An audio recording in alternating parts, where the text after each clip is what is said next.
invisible, tu reino es inconmovible. Soberano, Soberano, Rey de Reyes, Jesucristo, Señor de señores, inmortal, invisible, tu reino es inconmovible.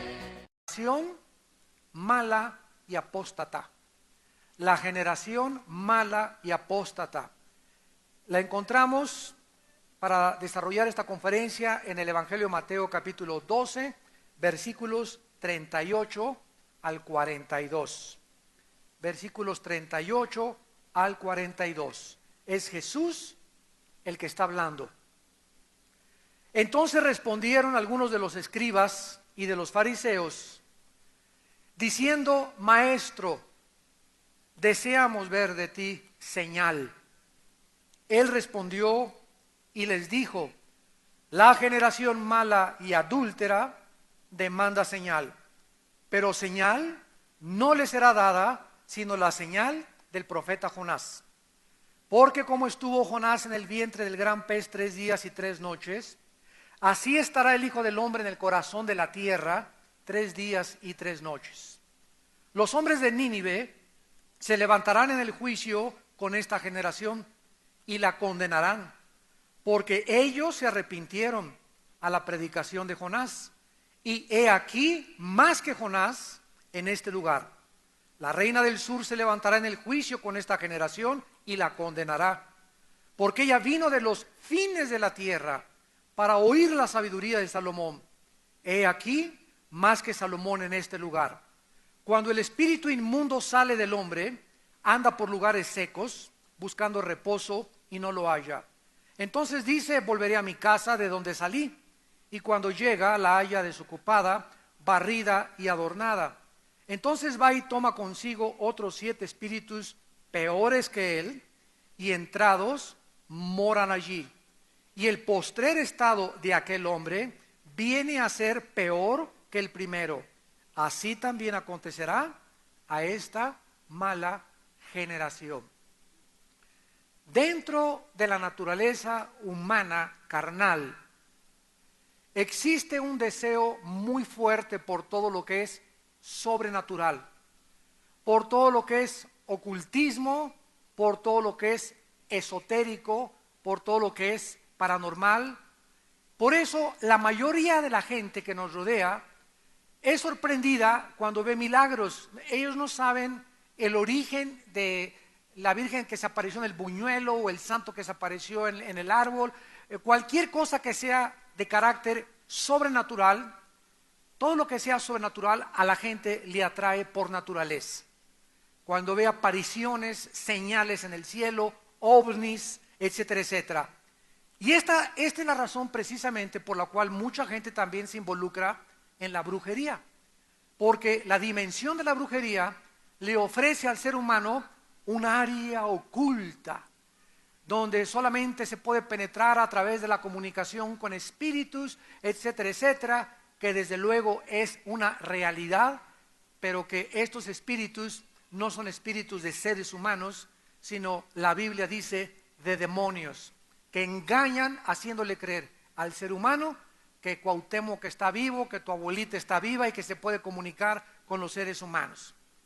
Los milagros de cualquier origen siempre impactan al ser humano, repito, sacuden las emociones, causan admiración y sorpresa. Nos quedamos así y nos maravillamos, otra gente llora al ver un milagro, pero ningún milagro nunca va a cambiar el corazón perverso y engañoso. No hay tal cosa como si yo veo a un paralítico caminar o que se le deshaga un tumor canceroso del cuello a una persona, yo voy a creer en ese momento que Dios existe. No es cierto, no es cierto, no es cierto, de acuerdo a la Biblia. Te va a causar admiración, te vas a emocionar, van a ser alterados tus sentimientos, pero estos cambios y estas actitudes emocionales dentro de ti, ¿cuánto van a durar? 3 días, 4 días, 5 días y a la semana vas a seguir siendo la misma persona. Para que una persona pueda cambiar verdaderamente y ser transformada, no es a través de los ojos, porque la fe es por el oír y el oír por la palabra de Dios. Dios no escogió que fuéramos cambiados viendo, sino oyendo. Son las palabras, dijo Jesús, las que contienen el espíritu y la vida. Los judíos del Antiguo Testamento fueron testigos de innumerables milagros. Las 10 plagas de Egipto, vieron que se oscurecía el cielo, cayeron piojos, Moisés tocó el río Nilo y se convirtió todo en sangre. No nada más eso, llegaron al Mar Rojo y ante sus ojos, ¡qué milagro! Imagínense qué milagro presenciar que el mar se abre así de un lado y para el otro y se queda en seco y pasan por ahí todos. Después, cuando pasaron hacia la tierra de Canaán, no había comida. Durante 40 años no había oxos, no había frutis, no había zapateros, no había sastres, no había carniceros, no había ninguna manera humanamente para que estos judíos, más de 2 millones de personas, pudieran sobrevivir. Pero Dios los atraviesa por ese desierto para enseñarles que no deben depender de si hay comida o no hay comida, hay agua o no hay agua, sino de toda palabra que sale de la boca de Dios. Milagros vieron ellos cuando golpeó la roca a Moisés y salió agua de la roca. Cuando tenían hambre, Dios les mandó el maná, les mandó codornices que comieron, ¿verdad?, hasta que se enfadaron. Y a pesar de todos estos milagros, no creyeron a Dios. Se quedaron postrados en el desierto. Cuando a Cristo apareció en el escenario mundial hace 2000 años, sucedió lo mismo.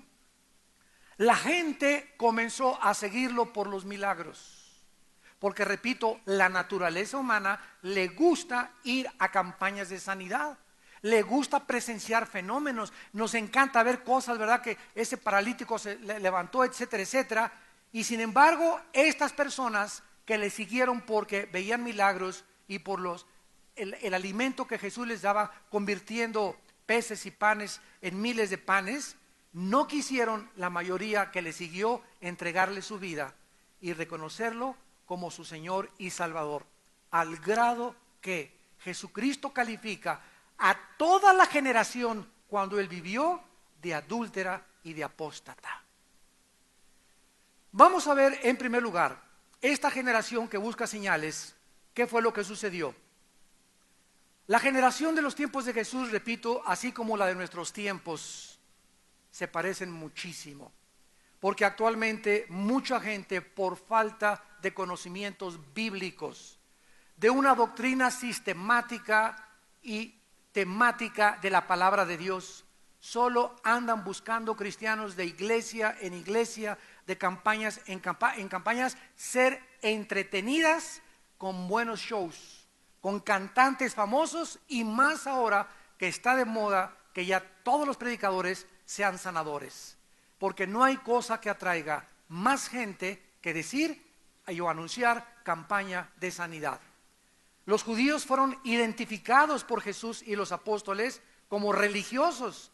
O sea, esta generación es una generación de religiosos. Dice 1 Corintios 1:22, los judíos piden señales y los griegos buscan sabiduría.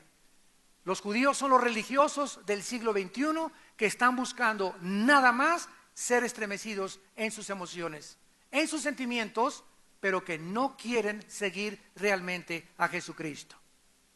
Es interesante que esta fue la forma que Satanás atacó a Cristo. En Mateo 4 le dijo el diablo a Satanás, dile a esas piedras que se conviertan en pan. En otras palabras, Cristo usa tu poder sobrenatural, usa tus milagros. Yo quiero ver esas piedras que se conviertan en pan. El plan de Satanás era que Cristo actuara independientemente del Padre, que se saliera totalmente del camino de la voluntad de Dios y actuara haciendo uso de sus dones, de sus poderes, sin pedirle permiso al Padre. Esa era la estrategia de Satanás. Es como cuando nosotros enfrentamos un problema y tú tienes, por ejemplo, un enemigo y tienes ganas, ¿verdad?, de bueno, ese cuate, ¿verdad? Nomás me falta echar el tortón para atrás y le aplasto su carro. Pero sin embargo, somos tentados siempre cuando tenemos un problema a enfrentar, a actuar independientemente de Dios, actuar en la carne. Y si el diablo nos trata de sacar, de no actuar en el espíritu, sino en la carne, vamos a perder, porque ya Dios no está con nosotros. Dios dice, no te vengues, mía es la venganza, yo pagaré, dice el Señor. Nuestras armas no son carnales, sino espirituales para la destrucción de fortalezas. Además, lo increíble de esto es que Satanás usó la Biblia y le dijo a Cristo, escrito está, ¿verdad? Si te avientas del templo, a sus ángeles mandará a que te sostengan. Entonces, el ataque siempre contra nosotros va a ser lo mismo, actúa independientemente de Dios. ¿Qué sucedió cuando vino el don de lenguas en los 75, 80, década de los 90, donde comenzaron todos a hablar en lenguas? Cuando la Biblia en Corintios 14, nadie quería leer Corintios 14, donde dice que las lenguas en la asamblea, el domingo en la iglesia no se usen, que nadie hable el domingo en lenguas a menos de que haya intérprete. Y si alguien quiere hablar en lenguas, que sea uno a la vez y por turno y con intérprete. Y si no hay intérprete, que se callen y que hablen en el teposteco. Pero no comenzó, ¿verdad? Nadie quería consultar la Biblia. ¿Por qué? Porque se sentía bonito y comenzaron inclusive a transcurrir, ¿verdad? Y a dispersar la doctrina de que si tú no hablabas en lenguas, llegaron a la herejía de decir que no tenías al Espíritu Santo. Imagínense nada más. Cuando la Biblia dice claramente en Corintios 12 que no todos hablamos en lenguas y que Dios reparte a unos una cosa, otros a otra cosa, pero eso es lo que sucede en el mundo. El mundo le gusta oír esto y que se caiga al suelo y que el hermano comience así en la iglesia a temblarse para que todos vean que está por el Espíritu Santo. Trae un chamuco, es lo que trae. No es el Espíritu Santo el que te hace temblar como alambre eléctrico, pero comenzamos a asociar todas estas cosas espectaculares con el mover del Espíritu Santo, desgraciadamente, por la falta de la doctrina de la palabra de Dios. Esta generación se comenzó a acostumbrar a vivir por vista y no por fe. No querían seguir a Cristo y discipularse con Él. No quisieron pagar el precio de estudiar sistemática y metódicamente las Escrituras. Solo querían una religión que no les demandara ningún sacrificio, solo entretenimiento. Pertenecían a la gente que siempre está tratando de vivir por lo que ve y no por la fe. En Juan capítulo 4, versículo 48, Jesucristo les dijo estas palabras. Juan 4, 48. Jesús les dijo, si no viereis señales y prodigios, no creeréis. Era una generación que querían a fuerza ver señales, querían ver a fuerza ver milagros. Querían que a través de esto ellos iban a tener una fe más fuerte o más sólida o iban a ser confirmados en su vida espiritual, que lejos estaban de la verdad. Dice 2 Corintios 5:7, porque por fe andamos, no por vista. Nunca camina el cristiano por lo que ve, sino por lo que oye de Dios. Yo veo ahorita que se cayó el petróleo, veo los noticias de la televisión que todo está terrible, veo que no hay empleo, veo que está pasando esto, etcétera, etcétera. Y al ver a mi alrededor el mundo que me rodea, el mundo que es un espejismo y que está manejado por un sistema satánico, si yo veo todo alrededor con mis ojos y dejo por lo que veo que mi vida sea influida, me voy a desanimar, me voy a desilusionar. Ay, no hay trabajo, ay, no hay estas cosas. Y comienzo a desmoronarme y a desmayar porque estoy viendo puras cosas malas, tsunamis y terremotos y broncas y manifestaciones y corrupción, etcétera, etcétera. Pero cuando cerramos nuestros ojos al mundo y los ponemos en la palabra de Dios y dejamos que Dios nos hable a través de la Biblia, entonces dentro de nosotros vamos a comenzar a fortalecernos y a desarrollar nuestros músculos espirituales para que cuando abramos los ojos y enfrentemos al mundo, tengamos la fuerza de resistir y soportar la presión del mundo. ¿Me van siguiendo? Pero si dejas que el mundo entre a tu vida interior y tu vida interior no está fortalecida, entonces vas a ser derrotado. y vas a desmayar y vas a aventar la toalla, porque nadie es suficiente para estas cosas, escribió Pablo. Entonces el problema de ellos, ¿verdad?, es que se comenzaron a vivir por fe, y además no era la falta de milagros su problema, sino la incredulidad. Los judíos no tenían ninguna justificación para poder decir que no podían creer, porque vieron milagros y milagros y milagros de parte de Jesús. Miren, por ejemplo, en Juan capítulo 2. Ellos no tenían ninguna justificación, porque si hubo una generación que vio milagros, fue esta generación mala y apóstata. Dice en Juan 2, versículo 23 al 25. Estando en Jerusalén, en la fiesta de la Pascua, muchos creyeron en su nombre viendo. Yo subrayé, creyeron viendo. Entonces, ¿era fe realmente la que tenían? Esto contradice Romanos 10, 17, ¿verdad? Que la fe es por el oír, pero aquí dice que creyeron viendo. Y vamos a ver lo que dice Jesús en el versículo 24. Pero Jesús mismo no se fiaba de ellos, porque conocía a todos. En el momento que veían los milagros, sí, te seguimos. No es cierto que habían creído. Habían creído temporal, como la parábola del sembrador, por un tiempo, y viene el enemigo por no tener raíz y se lleva la semilla. No era una fe salvífica la que operaba en esta generación, sino era gente que sí, Diosito existe porque vi ahorita un ovni, sí existe porque vi una virgen en un árbol, sí, Dios existe porque vi un paralítico levantarse. Esto no es creer. Nada que tú veas te va a transformar en una nueva criatura más que la palabra de Dios. Creyeron viendo, pero Jesús mismo sabía que no era cierto que habían creído. No se fiaba de ellos Jesucristo. Dice también en Juan capítulo 11, y esto es el colmo de los colmos, de todos los colmos de la historia, que fue precisamente, Juan capítulo 11, fue precisamente cuando Cristo es el más grande milagro. Cuando Cristo hizo el más grande milagro de resucitar a Lázaro. Cuando después de ver ese milagro, esto es el colmo, cuando después de ver ese milagro, no que estaban pidiendo señales, no que estaban pidiendo milagros, pues después de ver ese milagro fue en ese día cuando los judíos conspiraron a asesinarlo. Vamos a leerlo. Juan 11, versículo 43. Habiendo dicho esto, clamó a gran voz: Lázaro, ven fuera.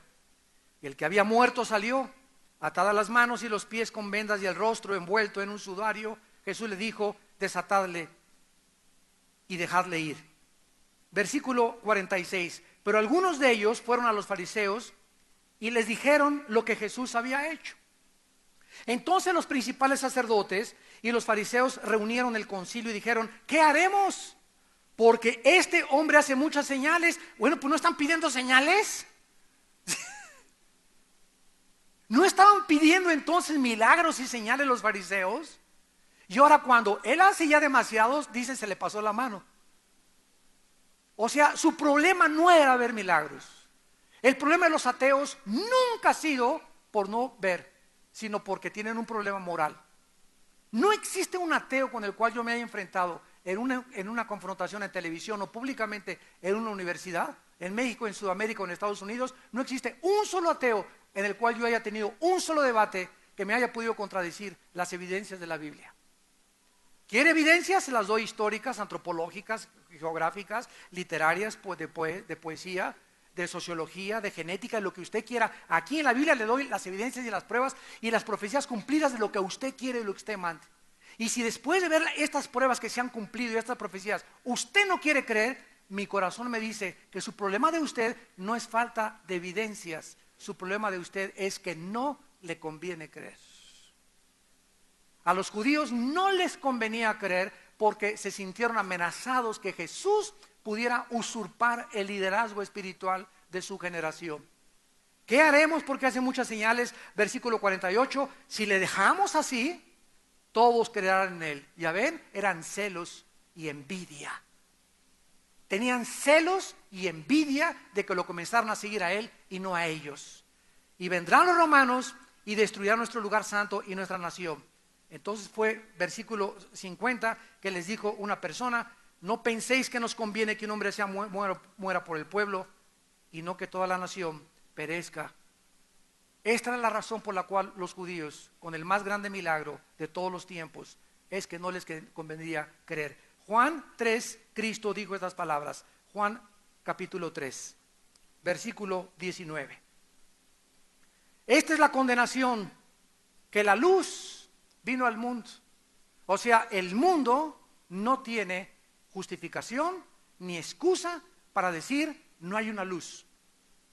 Ahorita estamos en el siglo XXI en un mundo a oscuras, donde la única luz la tenemos nosotros. Y esto no es jactancia, esto es la realidad. La tenemos nosotros porque tenemos a Cristo. Y Cristo entre nosotros debe de brillar. Debemos dejar que Jesús brille a través de nuestras vidas. Ahora es la oportunidad de ser testigos de la luz admirable que hemos visto nosotros en la persona del Hijo de Dios. Tu familia, tu cuñado, tu compadre, los partidos políticos, los clubes, los sociales, las instituciones, la economía, todo mundo está en tinieblas ahorita, filosóficamente, moralmente, en todas las áreas y en todas las disciplinas académicas. La gente está en tinieblas y nosotros somos la luz del mundo. ¿Estás tú brillando en tu escuela, en tu bufete, en tu taller mecánico, en donde vende las tortas, en tu trabajo, en la ruta así en donde te subes? Estás repartiendo folletos, estás invitando a gente a los congresos, estás tratando de poder alumbrar a alguien. En el momento que alumbramos, dejamos sin excusa a la gente, y eso es lo que Dios quiere que hagamos. No nos interesa si la gente cree o no cree. Es que nadie me escucha. Ese no es tu problema, es un problema de Dios. Tú alumbra para que en el día del juicio Dios lo llame y esa persona quede sin excusa. La luz vino al mundo, te mandé en la ruta 100 a esa persona que te habló de Cristo, te hablé en tu escuela y tú rechazaste la luz. Y dice Cristo: y los hombres amaron más las tinieblas que la luz, porque sus obras eran malas. Nuestra función y responsabilidad es alumbrar. La conversión es de Dios. Uno riega, otro planta. El crecimiento lo da Dios. Que nadie cree en ti, que nadie cree lo que estás compartiéndoles en tu escuela, no te interese. Tú sigue hablando de Cristo. Déjale los resultados a Dios. Nosotros sigamos haciendo lo que es nuestra responsabilidad: alumbrar a los hombres a nuestro alrededor. Vemos en segundo lugar también, ¿verdad?, que esta generación es llamada por Jesús en Mateo 12, generación mala, y usa Cristo la palabra adúltera. La razón es simple por la cual fueron llamados de esta forma. Todos los que siguen a Jesús por lo que reciben de Él y no por lo que Él hizo en nuestro lugar en la cruz son apóstatas y pertenecen a esta generación mala y adúltera. Escúchame con cuidado. Si después de que recibí mi salvación, Dios ya no hiciera nada por mí, ni me diera absolutamente un solo mendrugo de pan, sería suficiente para que, aunque Él no me diera nada, viviera yo eternamente agradecido por tan grande salvación. Entonces no seguimos a Jesús por lo que Él nos da, porque lo que Él hizo en la cruz es suficiente para adorarlo y recibir toda la adoración por los siglos de los siglos. Lo que Él hizo en la cruz es suficiente para que vivamos humillados delante de su presencia. No lo seguimos porque nos sane, o porque nos dé dinero, o porque nos dé trabajo. Lo seguimos porque Él es Dios. Y esa fue la prueba que atravesó Job. Dios se enfrentó con Satanás y Satanás le dijo: Él te sigue por lo que le das. Mira, nomás lo has rodeado, no me dejas acercarme a mí. Tiene casa, tiene buen coche, tiene hijos, tiene buena universidad, todos, ¿verdad? Déjame quitarle algo de lo que tiene y te apuesto, dice el Satanás, de que va a blasfemar contra ti. Y que Dios aceptó el reto para demostrarle al universo que sí hay hombres en este mundo que le siguen por lo que él es y no por lo que les había dado. Y Job pierde la familia, pierde los hijos, pierde el trabajo, pierde las bestias, pierde los borregos, pierde los camellos. Y dice Job: Jehová Dios dio, Jehová quitó, sea su nombre bendito de todas maneras. Y aunque más adelante dice, y aunque Él me matare, seguiré creyendo en Él. Y saldré más purificado que el oro, y aunque se deseche esta mi carne y mi piel, en mi carne he de ver a Dios algún día. Esa era la fe de un hombre íntegro, que estaba probando, y era un espectáculo a los ángeles y al escenario universal cósmico de que había un hombre en la tierra que realmente le sigue por lo que Dios es. ¿Eres tú esa clase de persona? ¿O en el momento que pierdes el trabajo blasfemas de Él? ¿Tu hijo se enferma y blasfemas de Dios? ¿Se va tu novia y chillas por tu novia y ya no dejas de venir al discipulado porque amabas más a tu novia que a Dios? Vamos a ser probados todos. ¿En dónde está tu corazón realmente? ¿Estás siguiendo a Cristo por lo que Él es o por lo que Él te da y por lo que recibes de Él? Al buscar milagros espirituales, estaban cometiendo adulterio espiritual, abandonando a Dios, al Dios verdadero, para irse tras los ídolos falsos de los milagros y las señales. Dice en el versículo 40, Mateo 12, porque como estuvo Jonás en el vientre del gran pez 3 días y 3 noches, así estará el Hijo del Hombre en el corazón de la tierra 3 días y 3 noches. Cristo les dice, no les voy a dar ninguna señal, solo hay una señal, la resurrección. Así como Jonás estuvo 3 días y 3 noches en el vientre del gran pez, así el Hijo del Hombre va a estar en el centro de la tierra. En Hechos, capítulo 2, versículo 27, el apóstol Pedro dijo, ¿dónde estuvo Cristo cuando murió? Hechos 2:27, no dejarás mi alma en el Hades, ni permitirás que tu santo vea corrupción. Jesús cuando muere entra y baja al centro de la tierra. Y en el centro de la tierra había un lugar que ahorita solamente se llama el infierno, que está en el centro de la tierra, pero cuando Jesús bajó estaba dividido en el lugar del paraíso o en el seno de Abraham y en el Guena o en el infierno. Entonces Cristo baja para a todos los que estaban en el lugar desde Adán hasta Cristo, nadie había subido al cielo. Todos habían descendido al centro de la tierra a esperar la sangre derramada en la cruz del Calvario. Una vez que el Hijo del Hombre muere en la cruz y paga por los pecados pasados, presentes y futuros de todos los que creían en Él, desciende al centro de la tierra, pasa al lado del paraíso y se lleva, dice Efesios 4, a todos los que estaban en el paraíso, a la cautividad, se los lleva al cielo. Y ahora, desde Cristo hasta nuestros días, cuando morimos nosotros en Cristo, ya no descendemos al centro de la tierra, ahora ausentes en el cuerpo, presentes en el Señor. Inmediatamente nos vamos en espíritu y alma a la presencia. Nuestro cuerpo se queda en la tumba y cuando Cristo venga en el arrebatamiento, vendrá Cristo con Él. A los que murieron el espíritu y el alma, resucita tu cuerpo y en el aire nos vamos a juntar con un cuerpo nuevo, con nuestra alma y con nuestro espíritu, porque el alma y el espíritu nunca serán diferentes. Mantendremos el mismo carácter, pero perfeccionado por toda la eternidad. Serás Pancho Pistola siempre, yo seré Armando siempre, tú serás Carmelita con otro nombre desde luego, pero tu carácter, tu personalidad es algo que va a permanecer por toda la eternidad, igual a la de nuestros hijos y la de los matrimonios también. Así lo dice Isaías 65. Vamos a seguir reproduciéndonos en la tierra y vamos a seguir teniendo hijos e hijas, y por eso dice nuestra generación, nuestros hijos estarán con nosotros, la generación de los justos, de los que siguieron a Cristo por lo que Él es y no por lo que recibimos de Él. Entonces, esta señal fue la más grande que tenemos nosotros para poder creer en Jesucristo. Dios levantó a su Hijo de los muertos, comprobando con su resurrección de que Él era el Mesías, de que Él era el Hijo de Dios, de que Él era el Salvador. Y no necesitamos otro milagro. ¿Y cómo sé yo que resucitó Cristo? La resurrección de Cristo es la piedra fundamental del cristianismo. Si Cristo no hubiera resucitado, damas y caballeros, el cristianismo se derrumbaría. Porque el cristianismo no es una base de dogmas o de dogmas de fe que tienes que creer esto a fuerza como en nuestra religión nos enseñaban, o tú tienes que creer en Dios y no te vas a condenar. El cristianismo nos ofrece bastantes argumentos y evidencias para que nuestra fe esté basada no solamente en cosas intangibles, sino que esté basada en el hecho histórico que cambió la historia, la resurrección de Cristo. ¿Cómo sé que resucitó Cristo? ¿Qué día estamos hoy? 7 de noviembre del 2009. 8 de noviembre, ni la fecha saben. Aquí la tengo en mi reloj, 8 de noviembre del 2009. ¿Desde cuándo estás contando esos días? Desde que Cristo nació, exactamente. Si Cristo no hubiera resucitado, no hubiera cambiado la historia. Es tan grande la resurrección de Cristo que cambió el Imperio Romano.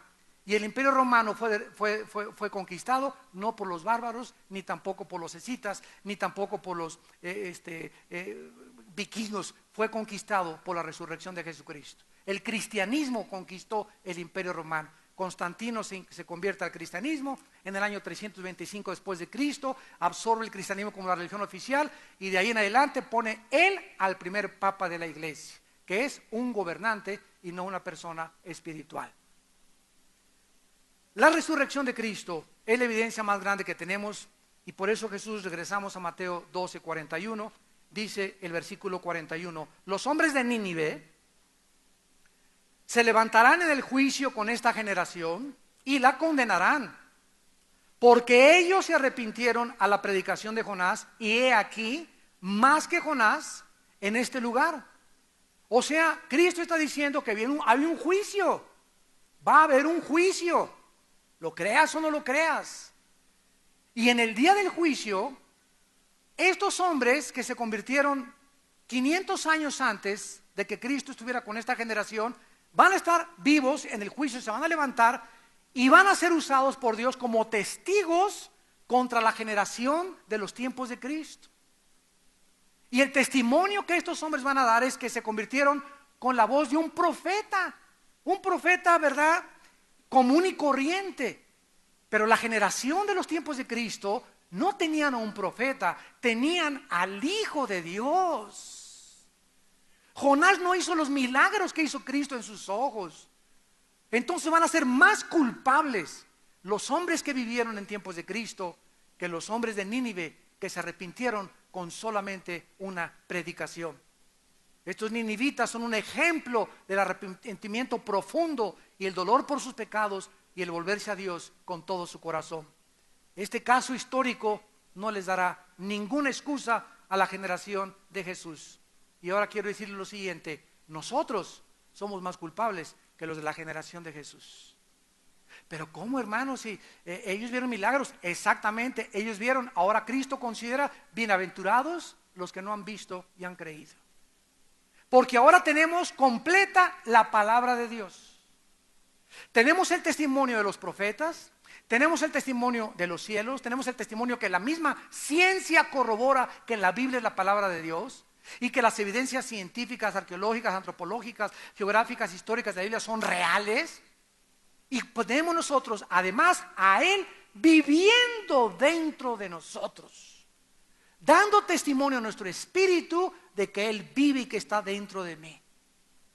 Así que en el día del juicio, los habitantes de Sodoma y Gomorra serán menos culpables que muchos de ustedes, porque los sodomitas no tenían Biblia. Y tú la tienes en tu casa.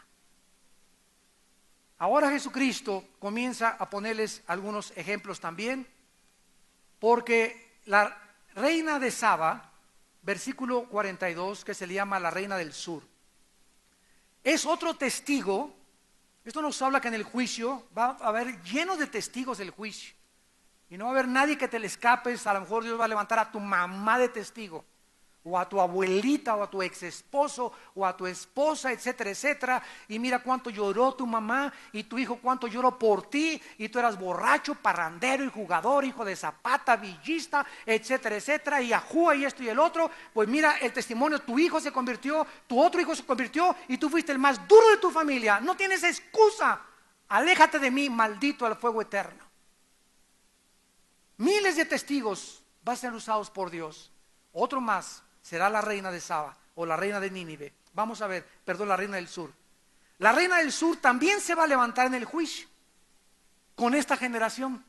Ya van a ser dos testigos contra la generación de Jesús y la condenará, porque ella vino de los fines de la tierra para oír la sabiduría de Salomón. He aquí más que Salomón en este lugar.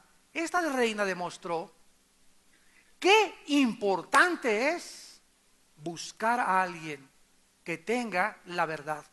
Y esta reina fue diligente y insistió y no se dio por vencida en poder escuchar la verdad. Tuvo una búsqueda en primer lugar larga y peligrosa. Dice que vino de los fines de la tierra, desde allá de quién sabe desde dónde vino para escuchar hasta Jerusalén la sabiduría de un hombre que se llamaba Salomón y que hablaba del Dios verdadero. Y tú hasta flojera te da de asistir al estudio bíblico. Está muy lejos. Hasta flojera te da de venir a la iglesia. Esta mujer será usada como testigo de personas que vienen desde Querétaro, vienen desde 15, desde donde los inditos, para poder venir a escuchar la palabra de Dios a una iglesia que no tienen. Decían que Abraham Lincoln, cuando era niño, eran tan pobres. Se murió su padre, fue huérfano de padre, nada más perdió su padre. Tenía su madre, Abraham Lincoln, y su madre era cristiana. Y diario le leía la Biblia a Abraham Lincoln y le hacía memorizar 3 versículos. Y la escuela de Abraham Lincoln estaba como a 2 millas de su casa, vivían como en un cerrito. Y Abraham Lincoln se tenía que quitar los zapatos para no gastárselos. Y se iba caminando descalzo a la escuela y regresaba a su casa para no usar los zapatos y hacer gastar a su mamá. Y después se convirtió en uno de los hombres más humildes y más sabios que ha tenido el país de Norteamérica. Y tú tienes todo, tienes silla. Esta silla está muy incómoda, el aire está muy malo. No me atienden como quieren. Llego y nadie me saluda. En esta iglesia no hay amor. Santa Virgen del Socorro y de la Macarena. Esta es la generación que estamos viviendo. Créanmelo. Esta es la generación que estamos viviendo, una generación de gente confortable que quiere la mesa servida. Y por eso esta reina será usada contra muchos de ustedes, como lo va a hacer contra la generación de Cristo. Porque ella pagó el precio. Además, esta reina era una reina con enormes responsabilidades, deberes, y una persona como ella tendría una agenda muy ocupada, pues muchos en su país demandaban su presencia y el reino dependía de sus decisiones.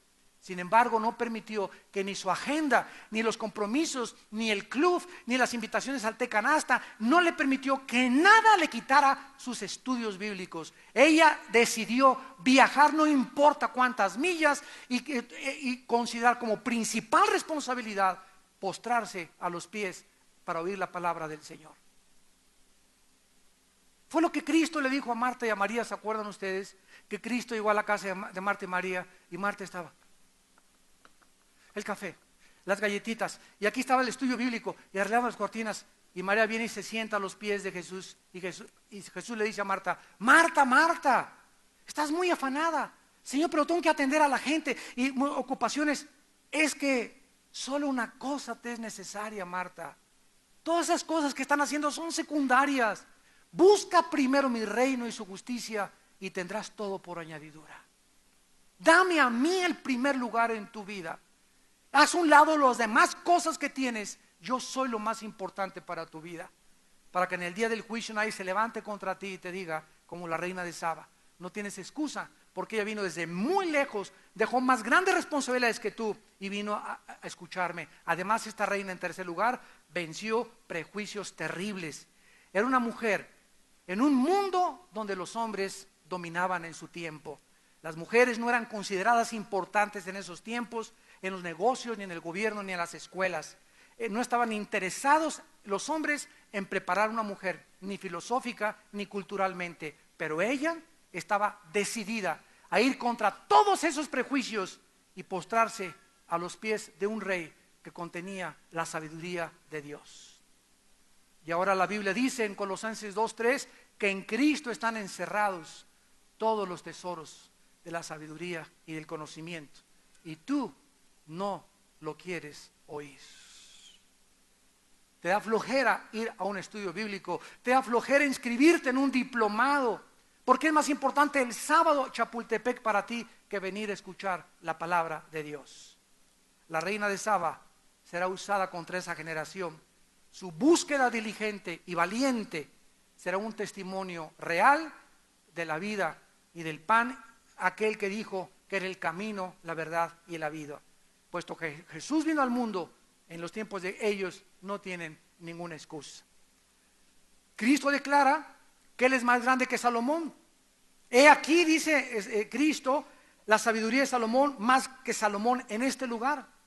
Cristo vino al mundo y él era más sabio que Salomón. Él dijo: yo soy el camino, la verdad, la vida, la resurrección, el pan de vida que descendió del cielo, el primero y el último, el alfa y el omega. Imagínense ustedes, si la generación de Cristo va a ser condenada por eso y por la reina de Saba, imaginémonos nosotros, que hemos oído más que lo que la reina de Saba pudo oír, porque en los tiempos de la reina no estaba completa la palabra de Dios. La generación mala y apóstata finalmente está buscando solo una religión y no una conversión. A continuación, versículo 43, para terminar, Cristo describe un retrato de una persona que estaba endemoniada, de una persona que solamente fue limpiada por afuera con una religión, un creyente profesante, pero no habitado verdaderamente por el Espíritu de Dios. Veamos en primer lugar qué sucede cuando una persona es liberada de demonios, pero esa persona es liberada de sus demonios, pero el vacío de su vida no es ocupado por la persona del Hijo de Dios. Esto es el peligro de sacarle los demonios a una persona que no tiene a Cristo. Cuídate de creer que la liberación es una panacea. Tenemos que estar seguros antes de echar demonios que esa persona está quebrantada, arrepentida. Si es un caso de urgencia, lo podemos echar y guiarla a Cristo, porque los demonios se salen y regresan con mucho más fuerza, como lo vamos a ver. Dice la Biblia: cuando el espíritu inmundo sale del hombre, anda por lugares secos buscando reposo y no lo halla. Vemos nosotros que la habitación de los demonios son lugares secos. En otras palabras, este hombre que estaba poseído era un hombre seco, era un hombre que no tenía propósito en su vida, ni significado, no tenía metas, no tenía aspiraciones, no creía en Dios. Y ahí es el lugar y el colchón, Simons, favorito de los demonios. Ellos andan buscando personas así que no tienen ninguna meta, que no tienen convicciones, porque ellos habitan en lugares secos. Es donde ellos están más cómodos y más confortables. Entonces, este demonio, ¿verdad?, estaba muy confortable en la vida de este hombre que tenía una vida absolutamente seca. No importa lo que la liberación haga o a quién se le haya administrado, si su vida, insisto, no es llenada con Jesucristo, porque la vida de esa persona seguirá aún más seca que antes de que le sacaran los demonios. Versículo 44. Entonces el demonio dice, él está hablando el demonio: volveré a mi casa. Imagínense nada más. Él considera la vida de esa persona su casa. Considera tu cuerpo y tu vida la casa de él. O sea, el demonio estaba a gusto ahí adentro. Estaba confortable en la casa, en la vida de esta persona. Él no está confortable con una persona que tenga a Cristo y con una persona que lea la Biblia, una persona que sea entregada a Dios. Él está confortable en personas que no tienen propósito en la vida, que están llenas de drogas, de pornografía, de pecado. Ahí están a gusto y nomás te dicen: alabío, alabao, alabín, bomba, síguele, síguele, ra, ra, ra. Mi casa la consideraba suya. O sea, la vida de esta persona lo hacía descansar. Al demonio lo hacía sentirse confortable de lo bien que se sentía dentro de este hombre. Pero ¿qué sucede? Hubo una liberación aquí. No, la Biblia no dice, pero de alguna manera este demonio salió. Versículo 44. Entonces, dice: entonces cuando llega, sale de su casa, y cuando llega la halla desocupada, barrida y adornada. Esto nos habla que los demonios siempre regresan. ¿Saben por qué se le llama al diablo Belcebú? La palabra Belcebú significa el rey de las moscas. En otras palabras, a los demonios se les compara con las moscas. Porque si tú ves una mosca y tienes una herida, y la mosca va a regresar y va a regresar donde hay popó, donde hay basura, donde hay infección, regresan y tú le haces así y se vuelve a parar ahí la canija mosca. Y vuelve a regresar otra vez. Hasta que no cicatriza eso, la mosca no deja de regresar. Y así son los demonios. Los demonios salen y comienzan a ver a esa persona, cómo está esa persona. Y si esa persona no ha sido llenada, cicatrizada y sanada con la sangre del Hijo de Dios, entonces dicen, no, si me vuelvo a meter ahí, a lo mejor le sacaron los demonios, me va a ir peor. Entonces va y toma otros 7 peor que él. Esto nos habla que hay diferentes grados de maldad en los demonios. Toma 7 peores que el que estaba ahí. Y entran ahí dentro de la vida de esta persona y comienzan ellos a hacerle más grave su condición. O sea, esta casa estaba desocupada, estaba barrida, estaba adornada, o sea, estaba lista para ser ocupada otra vez. No estaba llena. Un vacío siempre tiene que ser ocupado por algo o por alguien. Esta persona ha barrido su casa, tal vez dejó de tomar, tal vez dejó de fumar, tal vez dejó de ver pornografía, tal vez fue a Alcohólicos Anónimos y ya no es borracho, fue a Marihuanos Anónimos y ya no es marihuano, fue a Neuróticos Anónimos y ya no es neurótico anónimos, dejó muchas cosas en la vida, pero no llenó su vida con Cristo. Gracias a Dios por Alcohólicos Anónimos y por estas instituciones, pero ellas no pueden convertir ni llenar tu vida, solamente cortan la rama y ya no tomas y ya no eres marihuano y en estas cosas, pero dentro sigues igual de seco. Cristo tiene que entrar a tu vida y entregarle y ser el Señor de tu vida para que Él pueda gobernar tus pensamientos y darte el poder de vivir para Él. Esta persona dejó de robar, dejó de transar, a lo mejor hasta el tranza número 1 de Santa Julia, pero no invitó a Cristo a entrar a su vida. Este demonio, sabiendo, repito, que corre un peligro potencial en el futuro, va y llama a otros 7 espíritus demoníacos peores para entrar en esta vida. Por supuesto que el estado de esta persona es peor que el primero, cuando solo tenía a un demonio. La maldad de esta persona se va a tornar peor. Si era malo, va a ser más malo, va a tener más vicios, se van a acrecentar más sus pasiones, se va a volver adicto a la pornografía o adicto, se va a meter en una cárcel de amargura y de odio contra la humanidad, de resentimiento contra Dios, y el odio y la amargura llenarán su corazón. Su estado es peor porque Cristo no entró a habitar en su vida. Es lo que dice 2 de Pedro 2, 20 y 21.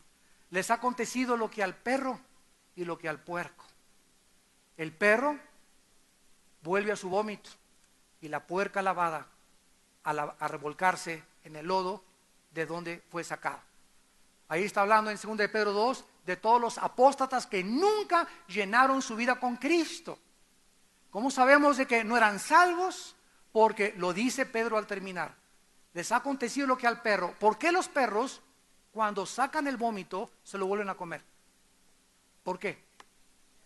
Porque son perros. Una llama del Perú, una cebra, un elefante, un león, no lo hacen porque es la naturaleza perruna, canina, ¿verdad? El puerco, ¿por qué lavas al puerquito? Y le pones su champú, su Chanel, lo lavas al puerquito y ya está brillante el puerquito. ¿Por qué el puerquito regresa otra vez a revolcarse en el lodo? ¿Por qué? Porque esa es su naturaleza porquina. Es puerco, así nació el perro, también así nació. Para que el perro no regrese a su vómito, se le tiene que cambiar su naturaleza. ¿Por qué estas personas que describe Pedro regresan a su vómito y su estado es peor? Porque nunca llenaron sus vidas con la vida de Jesucristo.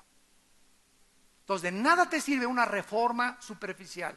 Y ya no hago esto, y ya no robo, y por allá. Si tu vida no es ocupada por la persona del Hijo de Dios, estás teniendo una sola religión. Eres una persona religiosa. Llegas el domingo, en nombre de Jesucristo, te sacas tu estampita, ¿verdad? Amén. Y crees ya con eso de lunes a viernes, que con eso ya la hiciste. Tu vida, si no es ocupada por Cristo, cuídate, vienen 7 peor contra tu vida. Este demonio regresa otra vez a la vida de esta persona y su estado es peor.